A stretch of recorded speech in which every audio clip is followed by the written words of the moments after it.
Why did the most popular girl in school destroy her own life? Harper was the kind of popular that made other girls either worship her or secretly hate her. She had 20,000 IG followers, the quarterback boyfriend, and threw the best parties at her massive house while being cheerleading captain and student body president with the perfect GPA. But then something changed right after winter break and nobody could figure out what the hell was happening. Harper showed up to school that Monday looking like she hadn't slept in days with her hair in a messy bun and wearing sweatpants. She walked past her boyfriend without acknowledging him, and when her best friend tried to talk to her, Harper just stared through her like she was invisible. During lunch, instead of sitting at her usual table, Harper sat alone in the corner deleting every single photo from her Instagram. The next day, Harper posted this bizarre video where she was crying and laughing at the same time saying, "You guys have no idea what you're looking at when you look at me, and if you knew you'd run so fast." She deleted it within minutes, but screenshots were already everywhere. She started showing up late to cheer practice, moving like a zombie until the coach finally benched her. I saw her boyfriend tried to talk to her after school, and she looked him dead in the eyes and said she couldn't stand the sight of him anymore, which was insane because they'd been together for 2 years. But that was just the beginning of Harper completely unraveling in front of everyone. She started taking pictures of every adult man in school with her phone like she was building some kind of database, and when teachers asked her to stop, she would say she was documenting reality for the first time. She removed every photo from her locker, including family ones, and replaced them with missing persons posters she'd printed from the internet. During chemistry class, she suddenly asked the teacher if he'd ever wondered how many dangerous people walk among us pretending to be normal, and when he told her to sit down, she just walked out. She started avoiding going home, and would sit in her car in the parking lot for hours, just watching her house from across the street like she was scared to go inside. Harper started leaving notes in the principal's mailbox every morning at 6 that said things about checking criminal databases and background records according to the secretary who opened them. She would flinch whenever adult men walked past her and started recording conversations on her phone whenever her father's name came up like she was gathering evidence. Her friends tried an intervention, but Harper kept saying they lived in a bubble where monsters looked like regular people, and nobody wanted to see what was right in front of them. She stopped wearing makeup and started wearing her dad's old college sweatshirt every day, but would pull at it constantly like it was burning her skin. During assembly, she started searching things on her phone about how long DNA evidence lasted, and whether fingernails could prove anything after 5 years, which her friend saw over her shoulder. She asked a junior whose dad was a cop whether basements showed up on housing blueprints and if soundproofing materials left specific chemical traces. She started skipping classes to sit outside the guidance counselor's office writing pages and pages of something she'd immediately tear up and throw away. Then Harper did something that made everyone realize this wasn't just a weird phase. During the school assembly where she was supposed to give a speech about the fundraiser, she grabbed the microphone and started talking about how everyone was living in a fantasy and that she'd discovered something that changed everything, and she couldn't pretend anymore. Security escorted her off stage and she didn't come back for 3 days. When Harper returned, she was like a ghost, avoiding everyone, including her own reflection. She spent every free period in the library researching criminal psychology and basement construction permits for our neighborhood. Her mom started picking her up daily, and Harper would get in the car silently while her mom looked like she'd aged 10 years in 2 weeks. Then last Friday, everything exploded when Harper's dad showed up during lunch with 2 police officers, and they went straight to the principal's office. 20 minutes later, they came out with Harper's phone and laptop in evidence bags, and Harper herself nowhere to be found. Someone saw her running through the parking lot that morning like something was chasing her. That afternoon, the police were at Harper's house, and neighbors heard her mom screaming, "She's just a child. She didn't know what she was seeing. This can't be happening." I found Harper hiding in the old equipment shed behind the football field where nobody ever goes, and she looked at me with hollow eyes and said the one thing I'll never forget. "My father isn't who you think he is, and tomorrow morning everyone will know what he's been doing in our basement for the past 5 years." Then she stood up and walked toward the woods behind the school. My feet stayed frozen to the ground while Harper got smaller and smaller between the trees, until she completely disappeared. My hands shook so bad I could barely get my phone out of my pocket. I started dialing 911 but stopped because what was I supposed to say? That the most popular girl in the school said something weird about her dad's basement before walking into the woods? The whole thing felt like some crazy dream, but Harper's words kept repeating in my head about what her father had been doing for 5 years. I turned and ran back toward the main building, my legs feeling like jelly. The parking lot was mostly empty since it was after 4. I burst through the side doors and almost crashed right into Tristan Lynn, who was coming out of the bathroom. He grabbed my shoulders to steady me, and his eyes went wide when he saw my face. I started talking so fast the words tumbled over each other about finding Harper in the shed and what she said about her father and the basement. Tristan's face changed from confused to shocked to scared as I kept talking. He pulled me down the hallway toward the guidance office where the lights were still on. Janice McGuire was at her desk typing something when we practically fell through her door. She looked up and immediately stood when she saw our faces. Tristan helped me explain everything while I tried to catch my breath. Janice wrote down every word I said about Harper hiding in the shed and what she told me about her father. She asked me exactly when this happened and if Harper said anything else specific. She asked about Harper's behavior the past few weeks, and I told her about the missing persons posters and the DNA searches and everything else. Janice picked up her phone and said she had to make a mandatory report right away, even though we didn't have much proof. She dialed the state abuse hotline while we sat there listening to her give Harper's full name and home address. She requested an immediate welfare check and explained Harper might be in danger. She hung up and called the local police station next to report Harper as a possible runaway or missing person. Within an hour, 2 police cars pulled up to the school, and Detective Christopher Garza walked into Janice's office.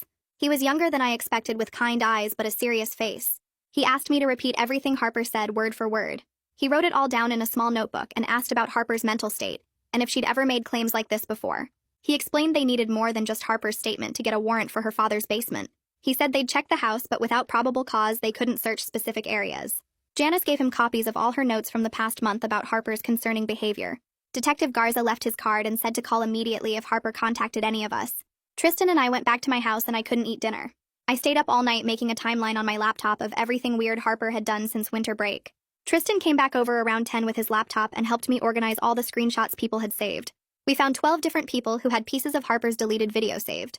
We put together screen recordings of her Instagram deletion spree and photos of her locker with the missing persons posters.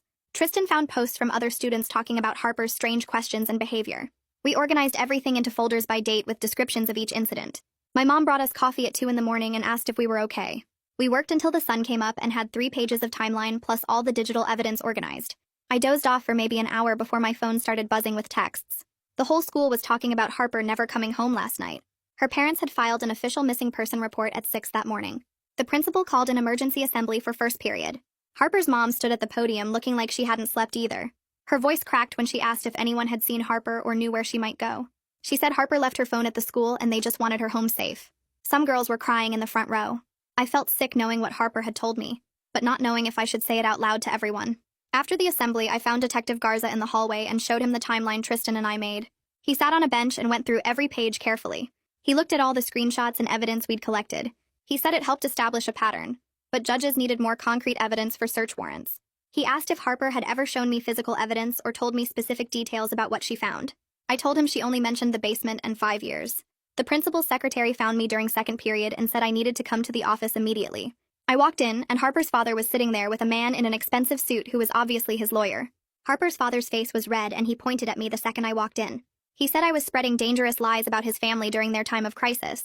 The lawyer said they'd sue me and my parents for defamation if I kept harassing them. He said I was making a terrible situation worse with baseless accusations. The principal looked uncomfortable and kept adjusting his tie. Right then, Janice walked in and stood next to me. She told the lawyer I had followed proper reporting protocols and acted in good faith based on Harper's own words. She said I was protected as a mandated reporter and had done nothing wrong. The principal said we all wanted Harper found safely and asked everyone to remain calm. The lawyer handed me his business card with a warning look before they left the office. My phone started buzzing immediately with a call from an unknown number. It was Marlene Lopez from Child Protective Services saying she got my report through the state hotline. She explained they couldn't do much without Harper physically present or concrete evidence of abuse happening right now. She said past allegations needed police involvement and physical proof. She asked me 20 questions about Harper's behavior changes and what exactly she told me. I gave her every detail I could remember while Janice took notes beside me. Marlene said she'd coordinate with the police but warned me these cases moved slowly through the system. After the call ended, Tristan texted me that he found something important. We met in the computer lab where he had 3 other students with him. They'd all recorded parts of Harper's weird behavior over the past 2 weeks on their phones. One girl had the entire assembly meltdown filmed from the front row. Another had Harper taking photos of male teachers during lunch. The third had Harper sitting in her car staring at her house for 2 hours straight. We spent the rest of the day organizing everything into one massive folder with dates and descriptions. We had 12 different incidents documented with video or photos. I suddenly remembered Harper searching stuff on her phone during that assembly about DNA evidence and fingernails. I called Detective Garza immediately and told him what Harper's friend saw over her shoulder. He went quiet for a moment, then said that suggested Harper might have found actual physical evidence of something. He asked if Harper ever showed me anything or gave me any items. I told him she only mentioned the basement and 5 years but nothing specific. The cheer coach found me after practice and pulled me into her office. She closed the door and said she'd been thinking about Harper since the news broke. She said Harper had bruises on her upper arms after winter break that she noticed during practice. She'd assumed they were from stunts or working out, but now she wasn't sure. She said the bruises were finger-shaped, and Harper got weird when she asked about them. She wanted to know if she should tell the police. I gave her Detective Garza's number and told her to call immediately. That night, I couldn't stop thinking about what Harper said about the basement. I got on my laptop and started searching public records for Harper's address. The property records showed basement renovations from exactly 5 years ago. The permits listed basic finishing work like drywall and flooring, but nothing about the soundproofing Harper had been researching. The contractor's name was listed, but when I searched for the company, it didn't exist anymore. I took screenshots of everything and added them to our evidence folder. 2 days passed with no sign of Harper anywhere. The police organized search teams to comb through the woods behind school. I signed up immediately along with half the school. We spread out in lines, walking slowly through the trees, calling Harper's name. The woods were bigger than I realized, with trails going in every direction. I kept thinking about Harper walking into these same woods looking so broken. We searched for 6 hours, finding nothing but old beer cans and trash. On the second day of searching, I went back to the area near where I'd last seen Harper. I followed a deer trail deeper into the woods than the main search teams had gone. Under some leaves near a fallen tree, I saw something black.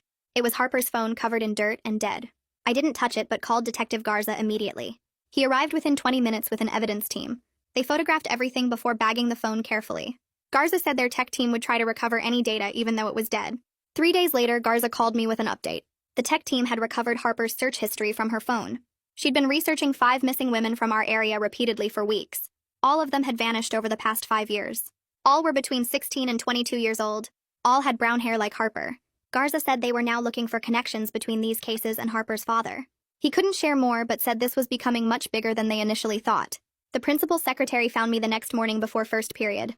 She looked around nervously, then whispered that she needed to tell me something.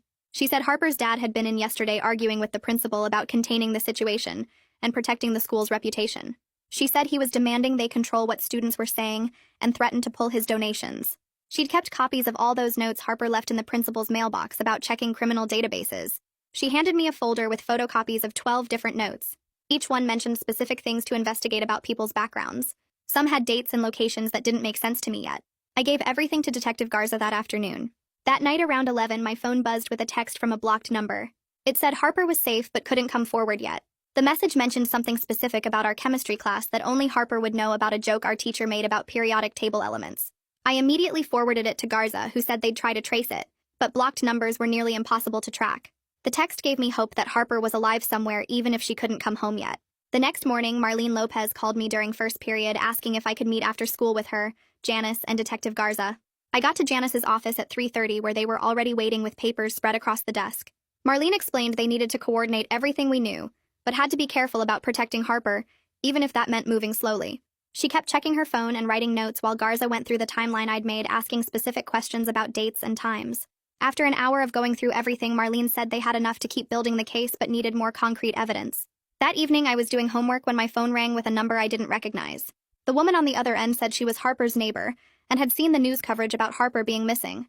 She told me about hearing strange noises from their house late at night for the past year, like hammering and drilling sounds. She remembered seeing delivery trucks bringing construction materials to their house last summer, but thought they were just doing normal renovations. I took notes on everything she said and texted Garza immediately, who said he'd contact her directly. The next day at lunch, Tristan showed me something on his phone that made my stomach drop. He'd been scrolling through old social media posts from parties at Harper's house and found one from 2 years ago, where you could see boxes in their hallway. When he zoomed in, the labels were clear as day, reading acoustic foam and sound-dampening panels.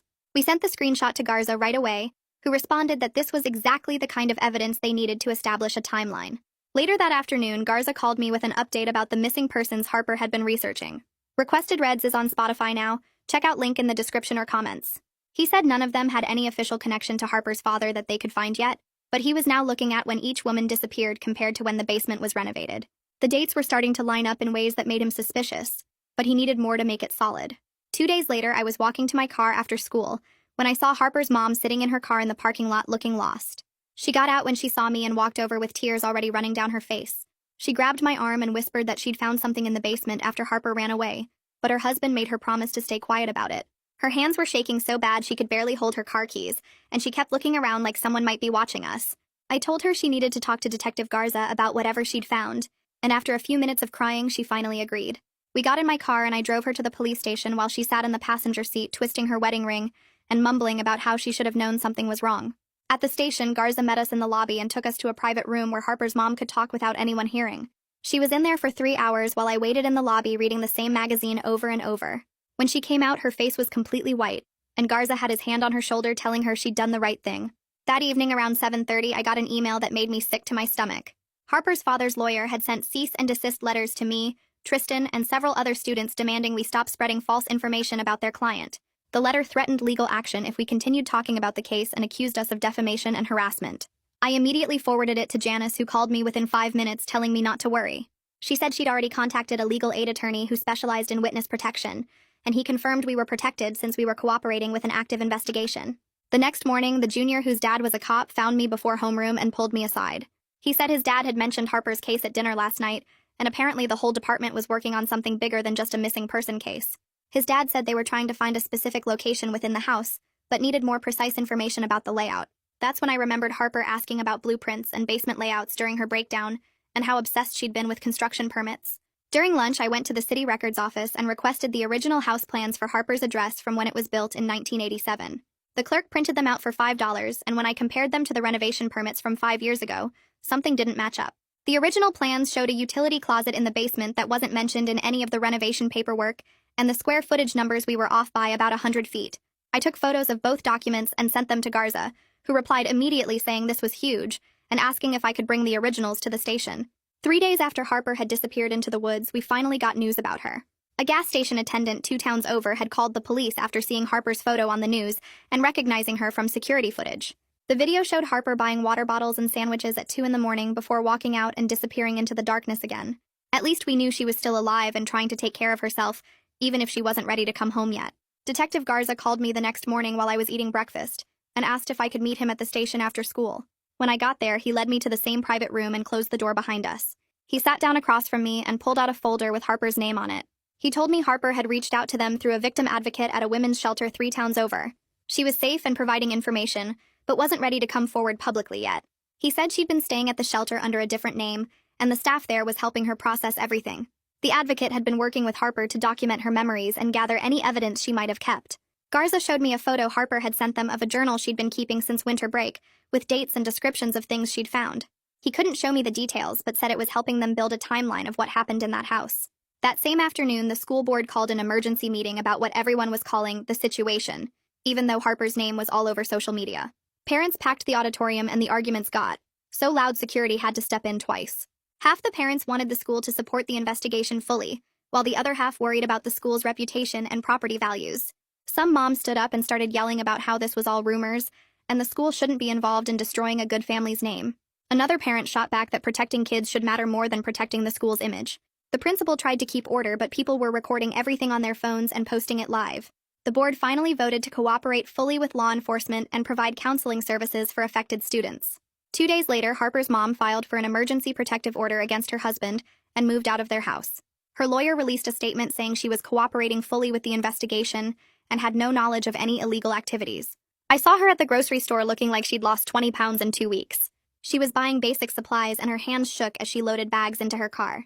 The cashier told me later that Harper's mom had been staying at her sister's place across town. That Friday morning, I woke up to sirens and saw on the local news that a forensic team had arrived at Harper's house with a warrant.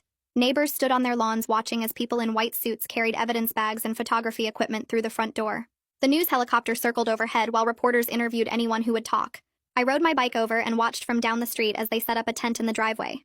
Box after box came out labeled with evidence tape and loaded into a van. The forensic team was there for 8 hours, and neighbors said they heard drilling sounds from inside. One guy in a hazmat suit carried out what looked like pieces of drywall in clear plastic bags. The whole neighborhood felt different with yellow tape around Harper's house, and cops stationed at both ends of the street.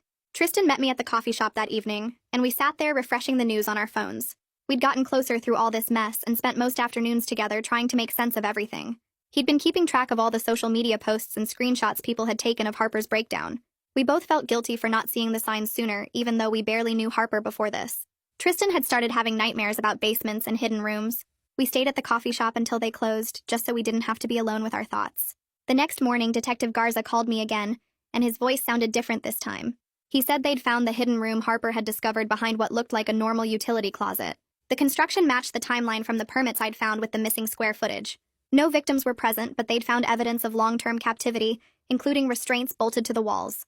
There were scratch marks on the inside of the door and DNA samples from multiple sources. The room had been soundproofed with professional materials just like Harper had researched. Garza said Harper must have stumbled onto it during winter break when her parents were out of town. They found her fingerprints on the hidden door mechanism, which explained why she'd been so obsessed with DNA evidence lasting. 3 hours after that call, the news broke that Harper's father had been arrested on charges of unlawful imprisonment and obstruction of justice. His lawyer held a press conference claiming it was all a misunderstanding about a private storage space for valuables. He said his client was a respected businessman who was railroaded by a troubled teenager's delusions. But the evidence was already being processed, and more charges were expected soon. The arrest video showed Harper's dad in handcuffs being led to a police car, while photographers pressed against the barriers. His face stayed blank like he was somewhere else entirely. By Monday morning, media vans lined up outside our school, and reporters tried to interview students walking in. The administration put strict protocols in place with security checking IDs at every entrance. They sent home a letter saying any student who talked to media on the school property would face suspension. Janice set up support groups for those of us involved and brought in extra counselors. She helped me write down everything I remembered without the reporters finding out. The principal made an announcement that the school was a safe space, and harassment of any students wouldn't be tolerated. But everyone whispered in the hallways, and Harper's empty desk in chemistry became this weird shrine with flowers and notes. Thursday afternoon, I was walking to my car when I saw Harper in the main hallway with a woman in a suit. She looked exhausted with dark circles under her eyes, but also determined in a way I'd never seen before. She saw me and mouthed "thank you" before following the woman into the interview room. I found out later she'd come to give her official statement with a victim advocate from the state. She was there for 6 hours going through everything with detectives and prosecutors. Janice told me Harper was incredibly brave, and her testimony would be crucial for the case.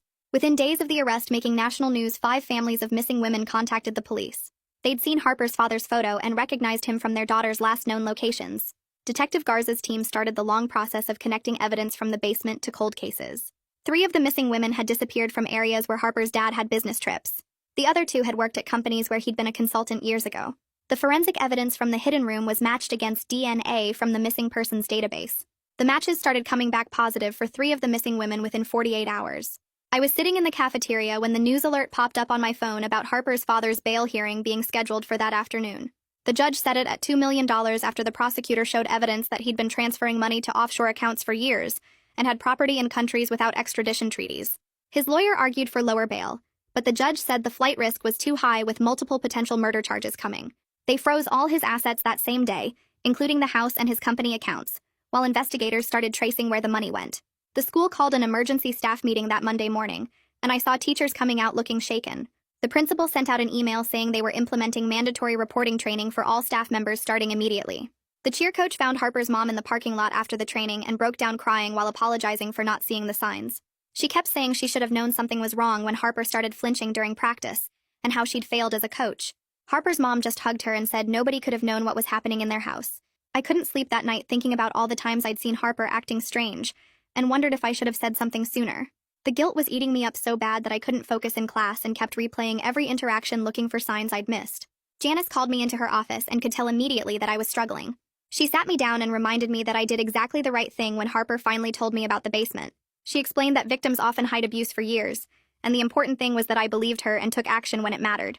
She set me up with a counselor who specialized in secondary trauma, and gave me permission to leave class whenever I needed to talk. Some kids from student council started a collection for Harper and her mom since all their money was frozen during the investigation. Even people who'd barely talked to Harper threw in $20 or $50 because they felt bad about not noticing her distress. The collection grew to over $8,000 in 3 days, which they gave to Harper's mom through the Victim Services Coordinator. Marlene Lopez called me and Tristan to thank us for documenting everything so carefully. She said our timeline and evidence collection created the foundation that got Harper the help she needed, and would be crucial for the prosecution. She was working on finding long-term placement for Harper with relatives out of state, where she could get intensive therapy away from all the media attention. My phone buzzed during lunch on Thursday with a text from an unknown number. It was Harper saying she was in a safe place getting help, and wanted me to know she was going to be okay, even though she wasn't ready to come back to the school yet. She thanked me for believing her and said knowing someone cared enough to listen saved her life. I showed the message to Janice, who smiled and said Harper was incredibly strong to reach out. Detective Garza called that afternoon to let us know the FBI was joining the investigation, because evidence suggested crimes might have crossed state lines. He said he'd still be our local contact, but the case was expanding beyond what the local department could handle alone. They'd found evidence that Harper's father had rented storage units in 3 different states, where the missing women had disappeared. The FBI brought in their behavioral analysis unit and started connecting patterns between the victims and Harper's father's travel records. Harper's mom filed for divorce the next week, and the papers showed she was seeking an emergency order for sole custody and a restraining order. She'd started seeing a therapist twice a week, according to Janice, who was helping coordinate support services. Harper's mom sent a message through Janice thanking everyone who believed Harper and took action to help them escape that nightmare. She said she'd been blind to what was happening and would never forgive herself for not protecting her daughter, but was grateful for the people who stepped up when Harper needed them most. 2 weeks after the arrest, the news broke that made everyone go silent. DNA evidence from the basement matched the remains of Sarah Foster, who'd been missing for 4 years. The medical examiner confirmed she'd been held captive for months before she died, based on evidence they found. The prosecutor immediately upgraded the charges against Harper's father to first-degree murder, along with the kidnapping and false imprisonment charges. More families started contacting the police saying their missing daughters had connections to areas where Harper's father had business. The principal announced a special assembly for the following Monday about recognizing signs of abuse and trauma. They brought in experts from the state to help students process what had happened without turning Harper's story into gossip. The assembly felt different from usual school talks because everyone knew this was real and had happened to someone we all knew. The expert talked about how predators often hide in plain sight, and victims sometimes can't speak up for years because of fear or manipulation. She explained that Harper's behavior changes were classic signs of someone discovering traumatic information and trying to find help without knowing how. Students asked questions about what we should have done differently, and the expert kept emphasizing that Harper's friends couldn't have known without her telling them. She said the important thing was that when Harper finally found the courage to speak up through her actions, people listened and got her help. Tristan started organizing meetings in the library after school where students could talk about what happened with Harper. He put up flyers saying anyone who felt weird or scared about the whole thing could come. The first meeting had 12 people show up, and we all just sat there not knowing what to say at first.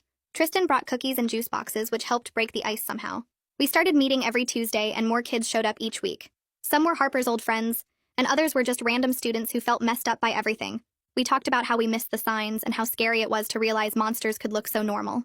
The meetings helped us feel less alone in dealing with all the crazy stuff that went down. Harper's best friend showed up to the 4th meeting looking like she hadn't slept in days. She kept saying she should have known something was wrong when Harper started acting weird. She told us about the intervention they tried and how Harper kept talking about monsters looking like regular people. Janice came to that meeting and explained that nobody could have known what Harper was dealing with. She said predators are really good at hiding and victims often can't talk about it directly. Harper's friend cried for like 20 minutes while we all sat there not knowing what to do. Janice gave her some tissues and said guilt wouldn't help Harper, but support would. The friend started coming to every meeting after that and slowly stopped blaming herself so much. 3 weeks later, I got called to the courthouse to talk to the grand jury about everything I saw. The prosecutor met with me first to go over what they'd ask me about. She said my notes and timeline were super important for showing when Harper discovered the truth. I sat in this big room with 23 people staring at me while I answered questions. They wanted to know every detail about finding Harper in the shed and what she said about her dad. The prosecutor asked about the timeline I made and all the weird stuff Harper did after winter break. I showed them the screenshots of her deleted video and explained how she researched missing people. The whole thing took 3 hours and my hands were shaking the entire time. When I finished, the prosecutor said our evidence helped prove Harper discovered something real, not imagined. Harper's dad went to court the next month and his lawyer said he wasn't guilty of anything. The news showed him in a suit looking all normal while his lawyers talked about lack of proof. They said the basement room could have been for storage and the DNA might be contaminated. The prosecutor told us not to worry because they had tons of physical evidence from the basement. She said they found restraints bolted to the walls and scratch marks everywhere. They had DNA from hair and blood that matched missing women from years ago. The defense could say whatever they wanted, but the evidence was solid. More test results came back linking 3 more missing women to Harper's dad's basement. The families of those women had been searching for years without answers. One mom had been putting up posters for 5 years hoping her daughter would come home. The police called each family privately before releasing the names to the media. Our town held a memorial service at the park for all the victims they identified. Hundreds of people showed up with candles and flowers to remember the women. Some families spoke about their daughters and what they were like before they disappeared. It was the saddest thing I'd ever been to, but also important for everyone to grieve together. Harper decided she couldn't come back to our school after everything that happened.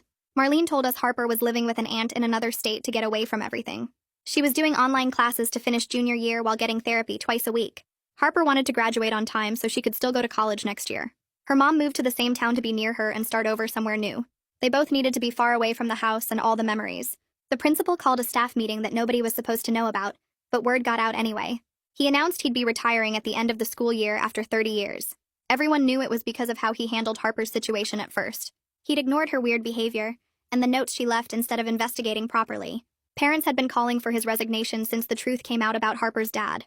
The school board probably told him to retire quietly instead of getting fired publicly. Detective Garza came to the school to talk about starting a program for students. He wanted to teach kids how to recognize warning signs and report stuff safely. The program would meet once a month and cover things like how predators work and what to do if someone tells you something bad. He said what we did for Harper showed that young people could make a difference. Lots of students signed up because we all felt like we needed to learn from what happened. Garza brought in other cops and social workers to help teach the classes. Marlene stopped by one of our support group meetings to give us an update on Harper. She said Harper was doing better in therapy and starting to process everything that happened. Harper was even thinking about maybe helping other survivors someday when she was ready. Her therapist said she was really strong and making good progress dealing with the trauma. Marlene couldn't share details but wanted us to know Harper was going to be okay eventually. 6 months went by before we heard the news that Harper's dad took a plea deal. He admitted guilt to avoid trial and got life in prison without any chance of parole. This meant Harper and her mom wouldn't have to testify in court and relive everything. The prosecutor said it was the best outcome because the families got justice without more trauma. Harper's mom sent a message through Marlene saying they were relieved it was finally over. 2 weeks later, the principal called an assembly where he read Harper's letter out loud to the whole school. She wrote about finding the strength to speak up even when nobody believed her at first. She thanked me and Tristan by name for listening when she had nobody else to turn to. She thanked the counselor and the detective for taking her seriously when it mattered most. She told other students that if something bad was happening to them, they should keep trying until someone listened. The letter said she knew it was hard, but staying silent only helped the people hurting you. By the time the principal finished reading, there wasn't a single person not crying in that auditorium. The school board met the next week and voted to create something called the Safe Disclosure Protocol. They didn't use Harper's last name, but everyone knew it was because of what happened to her. The new rules meant any student who reported something serious would get immediate support and protection. They hired 2 more counselors just to handle these kinds of situations going forward. The protocol included training for all teachers on recognizing warning signs and responding the right way. At the end-of-year award ceremony, they called Tristan and me up on stage for a special citizenship award. It felt weird getting recognized for doing what any decent person should have done.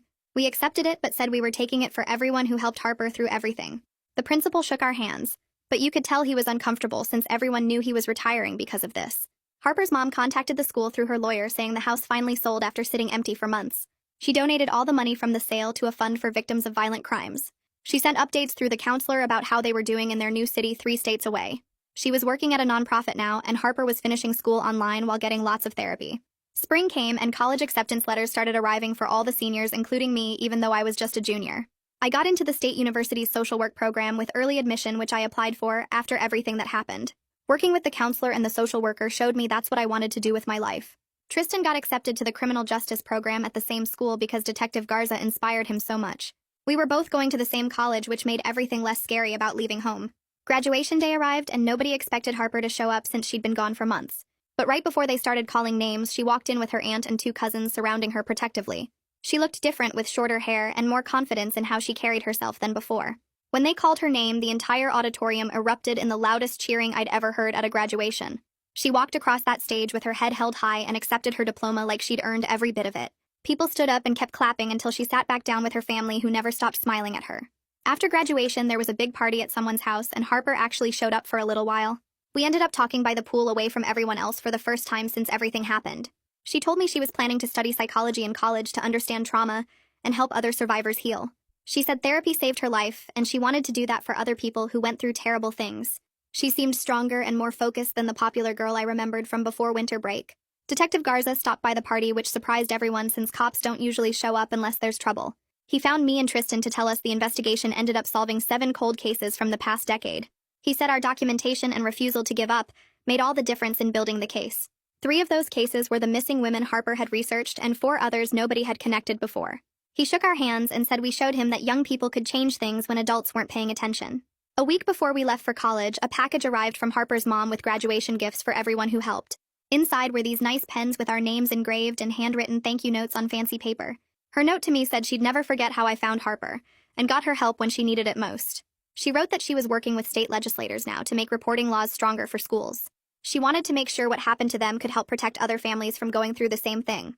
The last week of summer, Harper surprised everyone by starting a blog about surviving trauma and finding justice.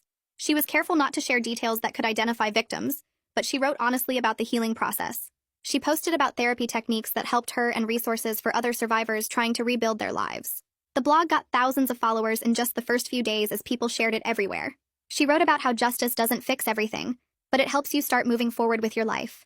The week before we all left for college, I stopped by the community center to drop off some donation boxes and saw Harper in the gym teaching a self-defense class to about 15 teenage girls. She was showing them how to break a wrist hold and demonstrating the moves with this calm confidence I'd never seen from her before.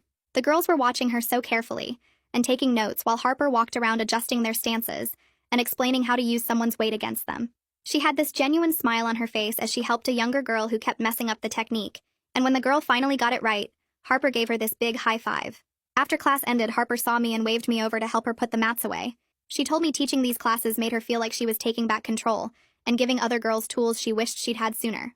5 years went by faster than I expected with college, and starting my social work job at a youth shelter downtown. Then last month, I got this fancy invitation to a book launch party at a hotel conference room for Harper's memoir about trauma and systemic change in protective services. When I walked in, Tristan was already there wearing a detective badge just like Garza used to have, and talking to Marlene, who'd become a regional director for child services. Harper stood at the podium looking professional in a business suit, talking about how her worst experience became her mission to reform how institutions handle disclosure and protect victims. What a joy to tell that one. Thanks for listening with an open heart. It makes it all worth it. Subscribe if you'd like to keep making more happy memories here.